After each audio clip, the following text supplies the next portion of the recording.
Everybody, it's the Mad Master here. I'm doing a video today, and this is kind of a continuation of a sort of a loosely knit series of videos I'm doing. People have requested this, various people in real life too, actually, that I talk about this subject because I think people are fascinated with this notion that these trends that popular culture are so ingrained in us that we just become really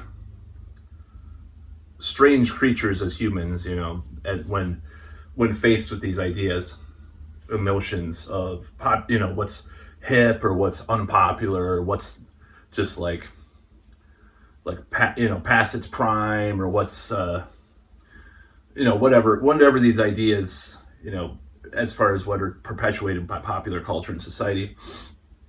And of course, this ties into the 90s and how metal was hated by many people, and the word metal was a bad word.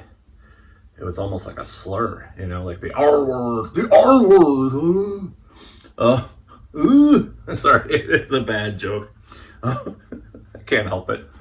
So this whole notion that metal was uncool and was seen as just almost like an abomination to be associated with in the 90s had trickled down to regular people to a certain extent.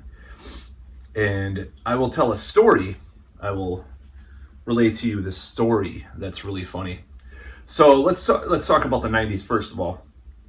Bands like Kiss, Black Sabbath, Led Zeppelin to some extent, they were seen as kind of acceptable bands to the 90s crowd, because they were 70s bands that Generation X liked, Even if bands had the same exact, but maybe updated thing in the 80s, those were seen as passe and terrible and cringe and whatever. Even if there was a Kiss clone, that sounded exactly the same, but maybe had a little gated reverb. Well, 80s Kiss wasn't popular, I'll tell you that, in the 90s. So, see things that were like more earthy, like kind of down to earth kind of things, like, some of the 70s rock or 70s metal, versus like Iron Maiden or Judas Priest or things like that. We're seeing this hip to some extent to this crowd, and you can delineate this down to the most minute detail. And what I'm about to tell you is just crazy, because to think about this, and just as a little bit of a caveat, I do, or just a little bit of a disclaimer, not a caveat, but whatever. I do prefer 70s Black Sabbath to everything else as far as Black Sabbath goes. So this is not like a reflection of my personal taste, but it's just an observation about how ingrained these trends became in the 90s. And so I was going to this alternative high school, and there was a lot of like punk kids and raver kids and skater kids and stuff, and there's a few gangster kind of types too, but that wasn't really the common theme. They all got really high at lunch. Most people smoked a lot of pot at this high school, including yours truly for a while, but I kind of stopped that and put the kibosh on that after a while. So it did, I will say as a little side note, it did make me better at some of the math for some reason at that point in time. And I remember this tutor too that anyways, I won't go into that story. We definitely had vibes going on, and I think she did ask me out later, and I messed that up. But anyways, she sort of asked me out like after high school. She was definitely in college. She probably wasn't appropriate. It is appropriate. I probably would have gone crazy anyways back then. I already talked about this. So she was only like a year or two older than me, I'm sure. Or a couple of years, 2 or 3 years. Of course, that makes a bigger difference by then, but whatever. Or at that age range. So, anyways, this whole thing, there was this punk girl. I'm not going to name her name. She had like a mohawk and stuff, and she was, kind of, wouldn't call her gutter punk. She was kind of borderline gutter punk / punk, crust punk, whatever. And she had a tape Walkman, and she said, "Yeah, I got this Black Sabbath tape. It has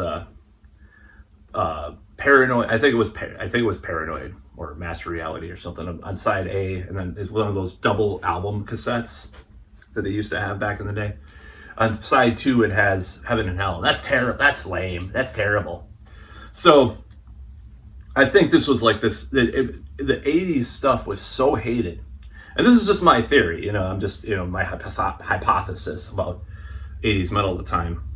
It's like, oh, the Dio Black Sabbath doesn't count because it's like 80s. It's too 80s, man. It's too 80s. It was a little more 80s, but late 70s, early 80s, whatever. So it's like she's just like talked shit about the Ronnie James Dio period and stuff, sort of like in this. I mean, I think she said one other thing, and I can't remember what it was, but it's like, oh yeah, of course the 70s, early 70s Black Sabbath's good. It's acceptable to our modern 90s sensibility. But no 80s Black Sabbath. I mean, just imagine if it had like the Eternal Idol or like Seventh Star on the second side. She probably would just like throw it out the window, the tape. But nevertheless, it was Heaven and Hell Black Sabbath. So, and yeah, I do prefer 70s Black Sabbath myself.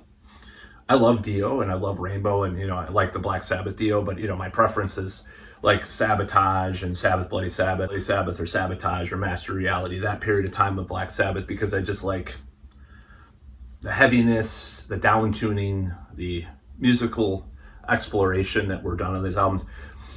Like the Dio stuff kind of sounds more samey all the way through. It's like one dynamic other than like Children of the Sea and some parts and stuff. And I love Dio Sabbath, but I'm just saying that Ozzy Sabbath would just went more crazy in a certain way, so that's why I prefer it. But yeah, this girl said that, and that's part of the anti-metal 90s, anti-80s metal 90s, whatever you want to call it. By then it was passe to like Iron Maiden or Judas Priest, or you were a Hesher if you wore an Overkill shirt, Hesher. Like this guy that I still sort of know through social media and otherwise sort of. Or I was sort of connected to, he used to call, talk about, oh, he's such a Hesher. Like one of my best friends at the time, he called him that. He's like, such a Hesher, man, such a Hesher. It was a big word, a big slur against metalheads in the 90s. I think the 80s too. I think it was like an East Coast thing, called someone a Hesher. It comes from Hessian or whatever. You're such a Hesher, man. It's like a burnout.